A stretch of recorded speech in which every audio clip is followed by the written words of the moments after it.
Pessoal, como eu ia falando para vocês, né? Nós vamos dar continuidade falando sobre esses sinais e sintomas psiquiátricos, né? Que são os mais comuns das diversas patologias psiquiátricas. Vamos começar falando sobre alucinação. Vamos lá.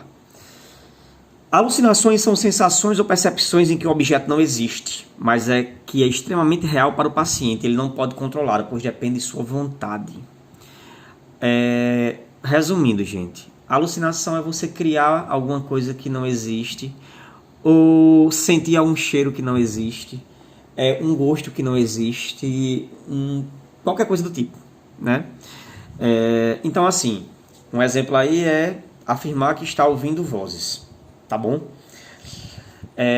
Esse é um dos tipos comuns de alucinação. É muito comum na esquizofrenia, que é uma das doenças mais graves do sistema da clínica psiquiátrica, né? Então, resumindo, a alucinação é você sentir um cheiro que não existe, ver coisas que não existem, ouvir coisas que não existem, tá certo? Isso é as alucinações. Tá certo? Tá bom? Criar coisas na nossa cabeça que nós, né, pensamos que sejam reais, a gente escuta isso, mas que as outras pessoas não observam. Dando continuidade aqui, nós temos as ilusões. Ao contrário das alucinações, o objeto percebido existe, mas sua percepção é falseada, deformada. Vamos lá. O paciente, por exemplo, está convencido que o teto está baixando e que poderá esmagá-lo. Assim, por exemplo, né, eu olho para o teto e vejo que como se o teto estivesse fechando, né? O teto está baixando e vai me esmagar. Eu criei que o teto está descendo, mas o teto existe. Na alucinação, diferente da ilusão, nem o teto existe, tá bom? Então você cria o teto, você cria uma coisa que não existe. Na ilusão, você modifica a percepção de algo existente, tá certo?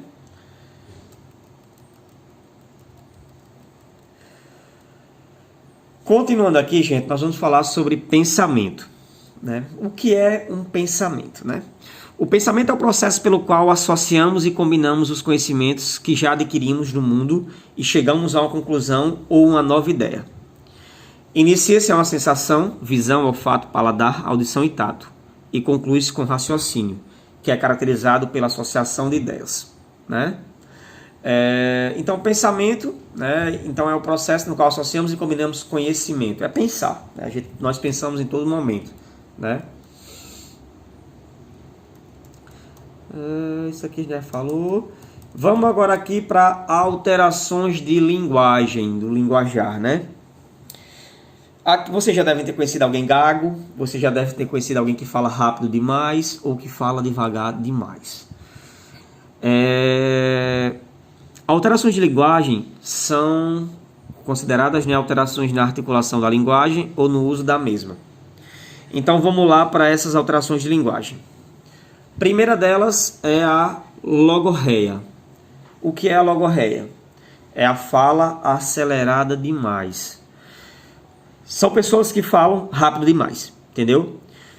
Um exemplo. Você vai embora agora, sei lá o que, você emendou que você não entende nada, né? Então isso aí é uma logorreia, que é uma característica, né, de alguns sintomas psiquiátricos. Nós temos a gagueira, que é a repetição de sílabas com dificuldade para dar início ou prosseguimento à fala. Pessoas gagas com certeza vocês já conhecem, né? Vamos aí para ecolalia. Ecolalia são pessoas que falam como se estivessem ecoando alguma coisa. Exemplo, a repetição normalmente vai nas últimas sílabas das palavras, né? Sílabas não, desculpe. Você tem uma frase, eu digo uma frase e repito o final da frase várias vezes. Exemplo, você vai jogar bola, bola. Você vai estudar, entendeu? Você vai estudar, ou você fica repetindo. Você vai estudar, você vai, você. Tá entendendo? Não sei se é mais ou menos assim. A glosolalia, o paciente usa a linguagem de forma estranha e incorreta, muitas vezes com a criação de novos termos incompreensíveis. Eu não sei se vocês lembram de uma pessoa do Big Brother, eu não lembro se foi o Cowboy, era o Cowboy eu acho, não lembro, eu não consigo me recordar. Mas ele criava palavras que não existiam, né? Ele tinha um vocabulário próprio, tá bom? Isso é muito comum na glosolalia. É uma linguagem estranha que só a pessoa entende, tá bom? Não é nenhum tipo de linguagem que existe, ela só existe na cabeça daquela pessoa. E ele cria palavras, né? Um exemplo muito claro disso, eu acho que é o Cowboy do Big Brother. E o mutismo são indivíduos que se mantêm mudos. Eles não são impedidos de falar. Eles não têm alterações, né, em cordas vocais, em nada. Mas eles não falam. Um exemplo disso são as pessoas em estado de depressão. Elas não se comunicam, né? Ficam caladas durante muito tempo.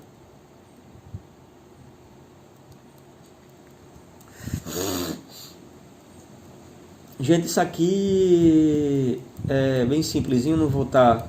Até porque a gente vai falar um pouquinho sobre isso na frente, né? Vamos falar agora sobre alterações de atenção e de orientação. Vamos lá. Primeiro, o que é atenção? É quando se focaliza seletivamente em alguma parte da realidade, né? Vamos já... olha que fulaninho é muito atento, né? A atenção é quando eu foco, né, em determinada ação, em determinado programa. Leonardo, você é atencioso? Eu sou. Quando eu estou assistindo a missa, um exemplo, né?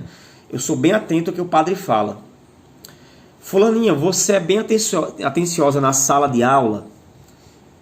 Eu sou. Quando o professor está falando, eu fico, né? Eu consigo, né? Nada me atrapalha. Então, atenção é quando eu focalizo em alguma parte da realidade, né? Nesse caso, eu dando aula e vocês prestando atenção, né? Mas a questão da atenção, ela tem algumas alterações. Dentre elas, nós temos a inatenção. O que é inatenção? Dificuldade para se concentrar. As pessoas têm dificuldade para se manter concentrado, tá bom? É muito comum isso, principalmente em crianças, tá bom? Quantos ou quantas não conseguem prestar atenção na aula? Qualquer coisa tira a sua atenção. O celular toca, uma colega conversa com outra. Qualquer besteirinha tira a atenção de vocês. Vocês são pessoas que têm inatenção. Vamos lá para outro ponto, né? Que é a distração. Na distração, nós temos a mudança constante de focos de atenção. Tá, ok? Inatenção, ela é a dificuldade de se concentrar, né? O paciente ele não consegue se concentrar, ele não consegue manter-se concentrado. E nós temos a distração, que é a mudança constante de focos de atenção. Observação: pode acontecer nos casos em que estamos sob efeito do sono ou de alguma droga, sem que isso se configure uma alteração duradoura, tá bom? Distração, ela pode ser também momentânea, tá ok? Fulaninha, quando bebe, ela fica muito distraído. Você vai atravessar uma rua, o carro quase leva porque ele não prestou atenção no sinal. Isso é uma mudança constante do foco de atenção e ela pode ser causada por um agente externo, né? E orientação é a capacidade de integrar informações a respeito de dados que nos localizem, principalmente no tempo e no espaço, tá bom? Paciente orientado. O paciente ele sabe onde é que está, né, e sabe quem é. Paciente desorientado. O paciente é incapaz de relacionar dados a fim de perceber onde e em que época se encontra. Nós temos muito isso no exame físico, né? No exame a nível psicológico. O paciente está orientado ou desorientado. Fulaninha, que dia você nasceu? Não, eu nasci tal dia, eu estou aqui na sala de aula, né? Assistindo o vídeo de Leonardo. Paciente totalmente orientado. Paciente desorientado. Quantos anos você tem? 420. Onde é que você está? Estou em São Paulo. Então você percebe que as respostas dele não condizem com a realidade. Só lembrando aqui, vamos lembrar aqui, Atenção é a capacidade que eu tenho de focar em alguma coisa, seja isso num filme, numa aula, em alguma coisa do tipo, ou numa conversa. Inatenção é quando eu tenho dificuldade para se concentrar. E distração é quando eu tenho uma mudança constante de foco. Eu estou prestando atenção aqui na aula, mas o celular do meu colega tocou, já olho para o celular. Tá certo? Qualquer coisa tira minha atenção. Orientação e desorientação falei. Vamos lá. Aqui, gente, nós vamos falar agora sobre memória. O que é a memória, né? É fácil de explicar isso, né? A memória, são todas as lembranças que existem na nossa cabeça, no nosso consciente, né? Tudo que eu lembro, ela é chamada de memória, né? Ele fica no meu nível de consciência. E nós temos algumas alterações relacionadas à memória. Dentre elas, nós temos a hipermnésia, tá ok? E nós temos a amnésia. Vamos falar um pouquinho sobre essas duas aí. Léo, o que era a hipermnésia? Hipermnésia é a alteração em que a clareza excessiva de alguns dados de memória. Professor, me dê um exemplo de uma hipermnésia. Pessoal, a hipermnésia, ela pode ser uma pessoa, tá bom? Uma pessoa que ela tem uma memória altamente fotográfica. Como assim, Léo? Eu pergunto a fulaninha, você se lembra de tal dia? A pessoa diz, Léo, me lembro sim, isso faz 25 anos. Naquele dia eu estava com a roupa tal, você estava com a roupa tal e tal, e nós jantamos isso. Isso é um exemplo da hipermnésia. Quem tem hipermnésia, gente, ele lembra com detalhes de coisas que aconteceram há muito tempo, né? Então a pessoa tem uma memória fotográfica mesmo, a cabeça grava tudo.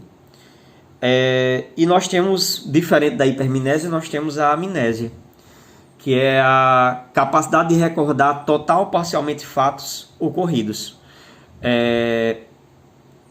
Ou seja, na amnésia nós temos dificuldade de lembrar de alguma coisa. Hipermnésia nós lembramos com clareza de coisas que aconteceram há muito tempo. Amnésia nós esquecemos coisas que aconteceram em determinado momento e não lembramos nem de fato. Nós temos a amnésia retrógrada. Gente, deixa eu dar um exemplo para vocês de amnésia. Vocês já assistiram aquele filme? Como se fosse a primeira vez? Que a menininha ela tem um acidente e ela esqueceu de tudo que aconteceu do dia do acidente para trás, que o cara fica tentando conquistar ela todos os dias. Passa muito sessão da tarde esse filme. Então ali, gente, ela teve amnésia retrógrada. O que é isso? Ela esqueceu tudo depois que aconteceu antes do início do transtorno. E que transtorno? Esse transtorno aí, gente, pode ter sido um acidente. Tem pessoas que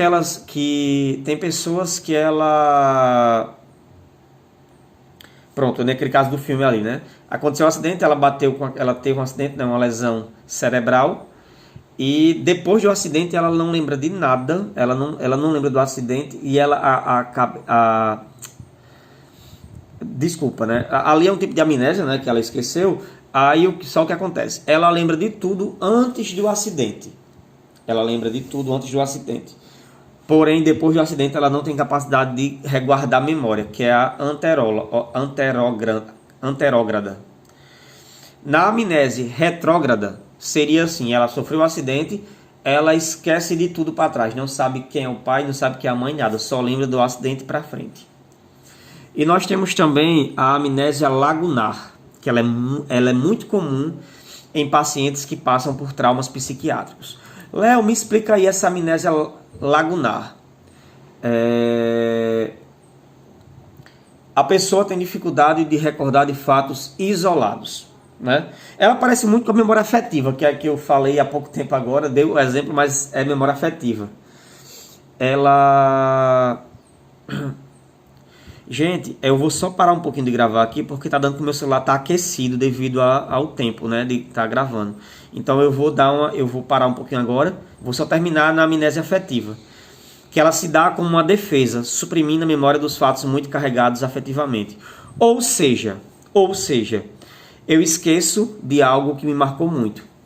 Pessoas, às vezes, elas não se recordam do enterro do familiar querido. A memória dela foi lá e tirou aquele momento, né, para que ela não lembre, porque foi um momento de dor. Então isso é a memória afetiva, na qual você esquece de fatos muito importantes, tá bom? Parei aqui só um pouquinho, vamos parar em paramnésia, tá certo? Paramnésia, que constitui-se na distorção dos dados de memória. Ou seja, eu lembro de algo, só que minha memória falha. Eu lembro de algo, mas isso não aconteceu da forma propriamente dita como eu pensava. Então é tipo assim, paramnésia, eu distorço o que eu lembro. Um exemplo, ai meu Deus, no meu aniversário de 15 anos o bolo era azul. Um exemplo. E quando eu vou lembrar, o bolo era branco. Então, aconteceu o fato, mas eu distorci alguma coisa daquilo ali. Tá certo? Vamos para a alteração de afetividade. E estamos chegando no finalzinho da aula. São 23 slides, nós estamos no 16. Parei um pouquinho só para o celular esfriar.